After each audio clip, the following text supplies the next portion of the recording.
This is also a time of change for my family.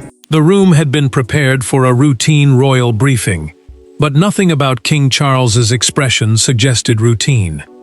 He entered slowly, refused the chair waiting for him, and placed one hand against the polished table. Then came the words that froze every advisor in place. In a stunning emergency declaration, Charles formally named Prince William the monarchy's future king, giving the heir an unprecedented public confirmation of authority before the reign had ended. Before we go deeper into what this really means for the royal family, make sure to subscribe so you don't miss a single update. William had arrived expecting a discussion about upcoming duties, but the constitutional advisors told him something greater was unfolding. A constitutional advisor is a specialist who guides the sovereign on the legal limits, traditions, and duties tied to the crown. Camilla noticed them too. She watched Charles take control of the room, and the Queen understood that this meeting had been arranged beyond her influence. The king did not soften the declaration. He ordered that a royal statement describe William as the future king and confirm his authority, readiness, and central place in the monarchy's direction. The phrase was not a new rank in the line of succession. It was a public signal that the heir's judgment would shape decisions beyond the current reign. William did not smile. He did not thank his father. The prince remained still, caught between loyalty and shock, because Charles was placing the future in his hands while carrying the burden of the present. That contrast cut deeper than ceremony. The future king had prepared all his life for duty, but he had never expected destiny to be spoken aloud with such urgency. Camilla turned toward her husband, disbelief hardening across her face. She knew the announcement changed more than William's image. It shifted the balance inside the royal household, the network of staff and family members who support the sovereign's work. From that moment, competing voices would have to measure themselves against the prince's authority. Charles refused to explain why the declaration could not wait. He only said the monarchy could no longer survive uncertainty at the center. Then the monarch removed his glasses, folded them carefully, and looked at his son. From this moment, they must see where the crown is going. Silence followed. As the meeting ended, William noticed Catherine waiting alone in another room. The princess had not been invited into the declaration, yet its consequences would fall on her and their children.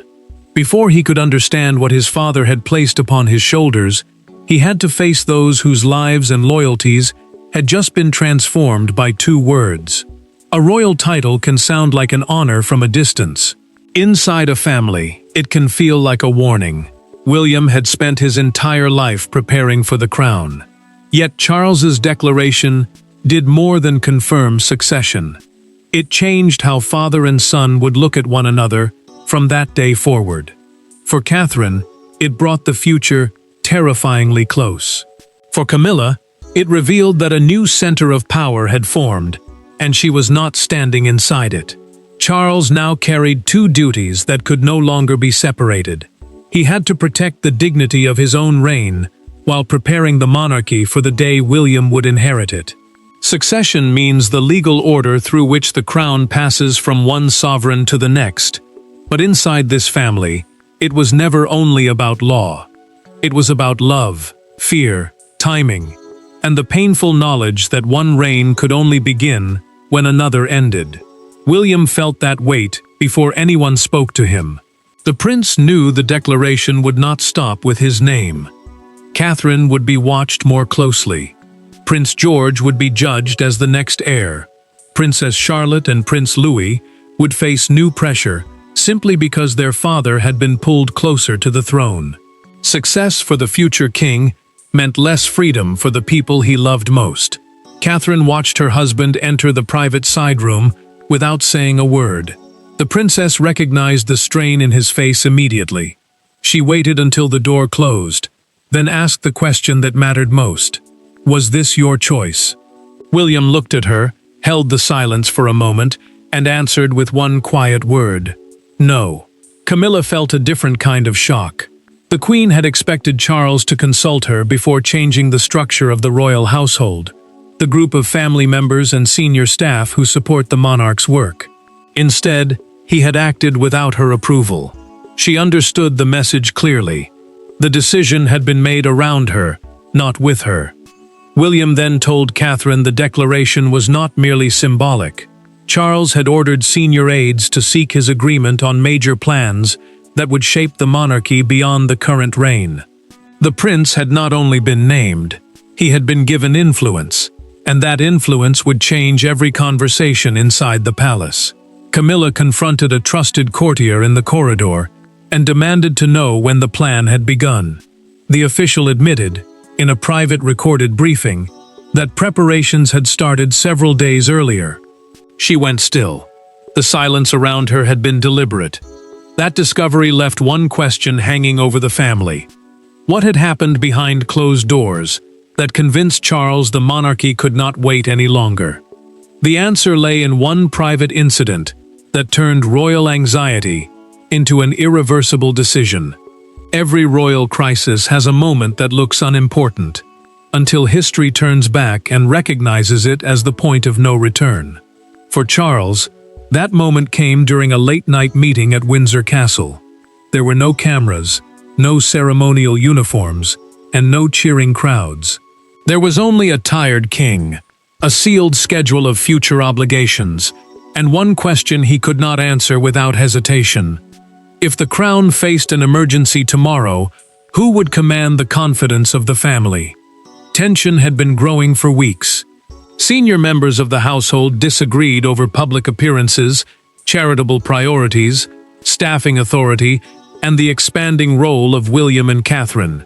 The royal household was the group of family members, advisors, and staff responsible for supporting the sovereign's duties. Every disagreement now carried greater danger because it exposed divisions at the center of the monarchy. Charles had resisted any language that made his son appear to be sharing the throne. The king feared that too much attention on the next reign would weaken the dignity of the present one. William understood that fear, yet the prince also knew delay could create confusion when clarity mattered most. The turning point came during a late-night strategy meeting. Two senior aides presented conflicting plans for an urgent national engagement, and neither would give way. Charles read both proposals, paused, and struggled to choose without deepening the split. William stepped in calmly. The future king reorganized the schedule, reassigned the senior duties, and contacted Catherine for immediate support. The princess confirmed she could take one appearance while her husband handled the other. Within minutes, the crisis that had trapped the room was resolved. Charles did not look relieved. After the aides left, the monarch turned toward his son and asked whether he had been preparing to take control. William felt the accusation immediately. The prince answered that he had prepared for nothing, except preventing the family from appearing divided before the country. The silence between them deepened. Charles watched William leave, then stared at the empty chair across from him. Pride rose first. Fear followed. The king could see his son's readiness, but he could also feel his own place at the center beginning to narrow. A private advisor remained behind and spoke through a documented confidential briefing. He told Charles that the household already turned toward William whenever uncertainty appeared, whether the palace admitted it or not. The monarch closed the schedule, placed his pen beside it, and finally accepted what he had resisted. Then the truth must be named before confusion names it for us. That decision was meant to create unity. Camilla saw something else. By morning, the king had accepted the future. The queen had not, and their conflict was ready to break open. The palace door closed, the aides withdrew, and the careful language of monarchy disappeared. Camilla did not ask whether the declaration could be softened. She demanded to know why she had been excluded. Charles stood beside the fireplace, refusing to retreat from the decision. What followed was not simply an argument about William's title. It was a confrontation over trust, influence, and whether the queen still possessed the private authority she believed marriage to the king had guaranteed. Camilla had requested the meeting without secretaries, advisors, or family members present. She wanted no official language between them.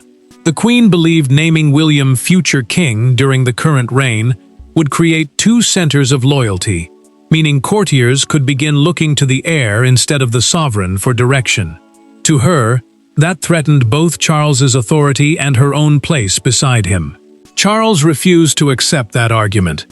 The king told her that William's future was not an insult to her position. Camilla answered that the real insult was allowing her to discover the decision beside palace officials, as though she were merely another person waiting to be informed.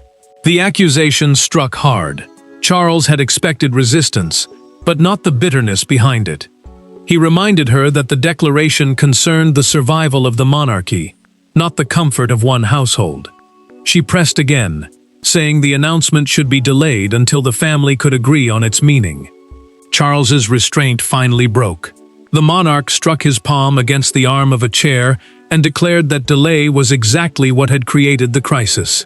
Senior staff had already begun withholding decisions while they waited to learn what William preferred. That evidence had been recorded in confidential briefing notes, proving the transfer of influence was happening without permission or order. Camilla went still. She asked whether William had requested the declaration, hoping the answer would expose ambition behind the title. Charles gave her something worse. The prince had asked for nothing. The king said his son's refusal to chase power was the clearest proof that he was ready to carry it. The tension sharpened. Camilla reached toward the declaration notes resting on the table, but Charles covered them with his hand. "This is not yours to reverse," he said. She slowly withdrew her hand. The queen now understood that this was not a proposal waiting for approval. It was a royal decision already moving beyond her reach. Outside the room, William had arrived unexpectedly. The prince heard the final raised words through the closed door and stopped before entering. He had been named as the answer to royal uncertainty. Yet he was now standing outside a room where his future was tearing apart the present. Future king sounded ceremonial, but the real power was hidden beneath the phrase. Charles had not rewritten the line of succession. He had done something more immediate. He had told the royal household whose judgment would shape the next era. Behind polished statements and traditional language, new instructions moved through the palace. Schedules changed. Briefings were redirected. And one exhausted advisor realized that William's approval had suddenly become the most valuable silence in the building. William received no premature crown and no right to rule beside his father. The line of succession was simply the legal order deciding who inherits the throne, and that order had not changed. Yet the declaration made the prince the main voice on long-term planning, royal modernization, succession preparation, and the future duties of younger family members. Decisions reaching beyond the present reign could no longer pass around him. Senior courtiers felt the shift immediately. A courtier was a trusted official serving the royal household, often carrying sensitive instructions between senior figures. These officials were now told to include William in every major plan that might survive Charles's reign.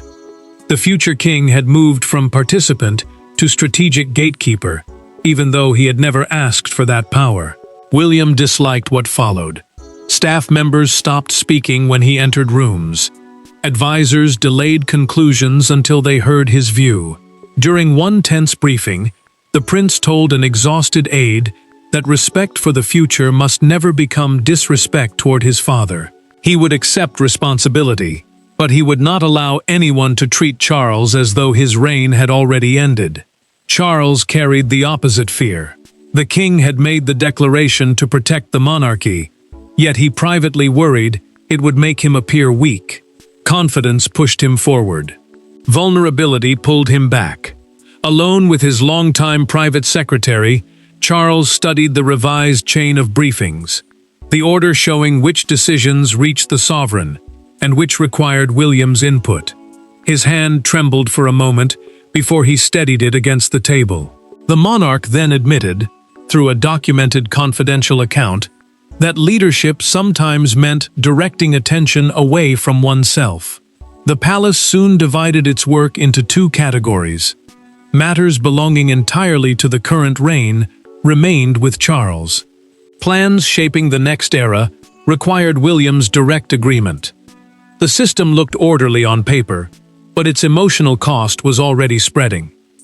Catherine received a private briefing asking her to prepare for an expanded public role beside her husband. The princess understood that the declaration had reached beyond William. Their children, their duties, and their private lives had all moved closer to the crown. Then the new system claimed its first casualty. A royal initiative closely tied to Camilla was paused before its announcement. The declaration had moved from words to power, and the first person to feel that power slipping away was the woman who had warned Charles what it would cost. The first consequence arrived without ceremony. A planned royal initiative bearing Camilla's influence was removed from the announcement schedule and placed under review. No accusation was made. No public criticism appeared. Yet everyone inside the palace understood what had happened. A project once protected by proximity to the king now required William's approval. For Camilla, the message was brutal. The future had not merely been announced, it had entered the machinery of the monarchy and begun deciding what could move forward. Camilla had expected the initiative to expand several royal patronages, meaning official charitable roles carried by members of the family on behalf of public causes. The plan looked harmless from the outside, but it created promises that would continue into William's eventual reign. That made the decision bigger than one announcement. It would shape workloads, loyalties, and public expectations for years. William did not cancel it. The prince asked for a formal review, arguing that no long-term commitment should be approved without considering the priorities of the future monarchy. His reasoning was careful, but the timing made it explosive. Camilla saw humiliation disguised as procedure. The Queen believed William was weakening her position while hiding behind responsibility. To her, the review was not neutral. It was the first public sign that her influence could now be checked by the man Charles had placed at the center of the next era. William felt trapped by the same decision. Approving the initiative would make him appear weak and submissive. Questioning it would make him seem vindictive toward his stepmother. The future king had been given authority, but every use of it carried a personal cost. Camilla received the revised schedule while sitting alone at Clarence's house. She read the page twice, removed her glasses, and asked the aide whether Charles had personally approved the delay. The official did not answer. That silence told her everything. Charles refused to overrule his son. During a private recorded conversation, the king told Camilla that the declaration would become meaningless if he reversed every decision that made the family uncomfortable. The monarch reminded her that William had not attacked the project. He had only asked whether the monarchy could honestly carry it. Catherine soon learned that Camilla intended to confront her husband at the next family gathering. The princess warned William not to let a strategic dispute become a permanent wound. He listened, but he did not prepare a defense. Instead, William made an unexpected choice. The prince asked to meet Charles alone, without advisors, secretaries, or titles standing between them. Power had created distance between father and son, and only one honest conversation could reveal whether that distance had become permanent. There were no advisors in the room. No declaration rested on the table. Charles had removed his jacket, and William had left his briefing folder outside. For the first time since the announcement, they sat facing each other, not as sovereign and successor, but as a father who had surrendered part of his control, and a son frightened by how quickly duty was approaching. The silence between them lasted longer than either expected. Then William asked the question no courtier would dare voice. Why now? William had requested the meeting at Windsor without constitutional advisors, communications staff, or household officials present. Constitutional advisors are experts who guide the sovereign on legal duties and royal limits, while communications staff manage the palace's public message. The prince wanted none of them between himself and his father. He needed an answer from Charles, not a prepared explanation from the institution. The declaration had changed every room William entered. People stopped speaking. Staff waited for his judgment. Even small disagreements now looked like a struggle between the present king and the future one. The prince told Charles that he could accept responsibility, but he could not accept being treated as though his father had already vanished. Charles felt the words deeply. The king had expected questions about power, not pain. He admitted that he feared waiting too long would leave William surrounded by doubt at the worst possible moment. The monarch remembered how sudden emotional change had once left him unprepared, and he refused to let his son face the same confusion alone. William listened without interrupting. The future king understood the love behind the decision, but he also understood its danger. A title meant to protect him could still divide the family if others used it as proof that Charles was fading. The king then reached across the table and placed his hand over William's. "I did not name you because I am finished," he said. "I named you because you are ready." That confession broke the distance between them. Charles revealed, through their private recorded conversation, that the declaration had another purpose. Competing palace factions had begun speaking as though they represented William's wishes. By naming his son directly, the monarch had taken that power away from them. William finally agreed to accept the authority publicly, but he set one condition. Every statement had to emphasize loyalty, continuity, and service beside his father, not replacement. Charles accepted without hesitation. Father and son left the room together, united at last. Yet outside those walls, the declaration had already escaped palace control. What began as a painful private decision was now about to be judged by millions who saw the title and none of the sacrifice behind it. By sunrise, the declaration was no longer a palace secret. It dominated broadcasts, newspaper stands, and conversations far beyond royal walls. Yet one image carried more power than every headline. Charles and William, walking side by side through the gates of Buckingham Palace, neither man ahead of the other. The king looked composed. The prince looked solemn. Together, they transformed what critics had called a sign of weakness into a public display of continuity, and Britain understood the message instantly. Broadcasters interrupted scheduled programs to explain what the declaration meant. Charles had named William future king, but the current sovereign still remained fully in command. A sovereign is the reigning monarch who holds the crown and performs its constitutional duties. The palace wanted the country to understand that this was preparation, not replacement. Palace officials released carefully chosen language describing the decision as an act of continuity, unity, and trust between two generations. Continuity meant that the monarchy would move from one reign to the next without confusion or sudden disorder. Yet the calm words could not hide the emotional weight behind them. Supporters praised Charles for facing the future with courage. Critics saw something more dangerous. They argued that the declaration exposed instability and placed crushing pressure on William, Catherine, and their children. The prince had gained authority, but his family had lost another layer of privacy. Catherine felt that cost at home. The princess watched the coverage beside Prince George and noticed him staring at his father's image for too long. The young heir understood more than she wanted him to understand. When commentators began discussing William's eventual reign, she quietly turned off the television. George looked toward her, but she did not explain. Some truths were too heavy for a child, even one born to inherit them. Outside Buckingham Palace, the crowd grew as evening newspapers arrived. One front page showed Charles and William in profile beneath 4 words: "The King names his future." People lifted copies above their heads while cameras captured the moment. A national broadcaster called the declaration a living bridge between reigns.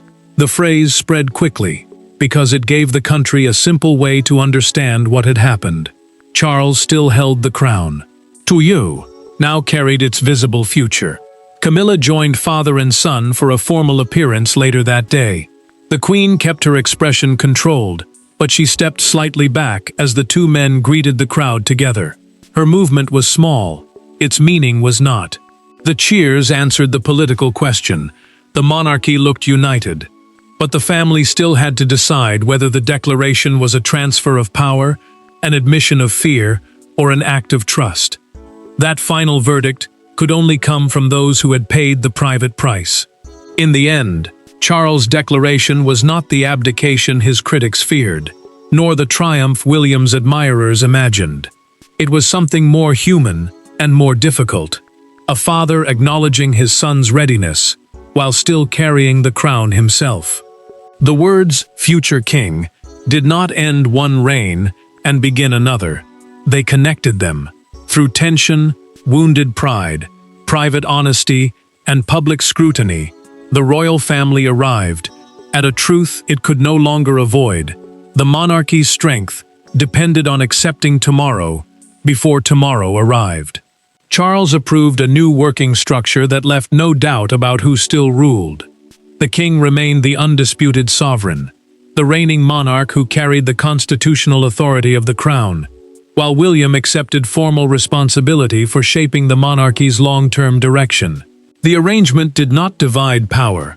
It separated present duty from future preparation, and gave both men a clear place within the same mission. Catherine stepped forward beside her husband, but the princess refused to let public duty consume their children. She and William insisted that Prince George, Princess Charlotte, and Prince Louis must remain emotionally protected from the pressure surrounding the declaration. The future king understood that preparing for the throne meant little if the people closest to him were damaged by the journey. Charles no longer saw his son's growing influence as a shadow over his reign. The monarch began to view it as proof that his greatest responsibility had succeeded. He had not simply raised an heir. He had prepared a man capable of carrying the institution forward without humiliating the father who still wore the crown. William accepted the title without triumph. The prince understood that future king was not a reward, but a promise to serve when Charles could no longer do so. He did not rush toward that day.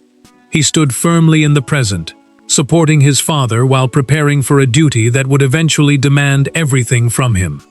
Camilla also accepted the new reality. The queen recognized that her influence could not determine the shape of the next reign. The truth wounded her, but she stopped resisting the structure and returned to her duties beside Charles, choosing loyalty over another damaging struggle. Before a formal engagement, Charles noticed William's collar sitting unevenly. The king reached forward and adjusted it as he had when his son was younger. William smiled briefly. "Stand beside me," the monarch said. They entered together. The emergency declaration had strengthened the monarchy by removing uncertainty without dishonoring the present. Charles's greatest act of authority was not holding power more tightly, but naming the man who would inherit it. William's greatest response was not seizing that future, but remaining loyally beside his father until the crown truly became his. And so the declaration that first shook the palace became the promise that steadied it. One king still serving, another preparing to serve, and a monarchy no longer afraid to look directly toward its future. Thanks for watching. Please don't forget to like and subscribe, and we will see you in next one.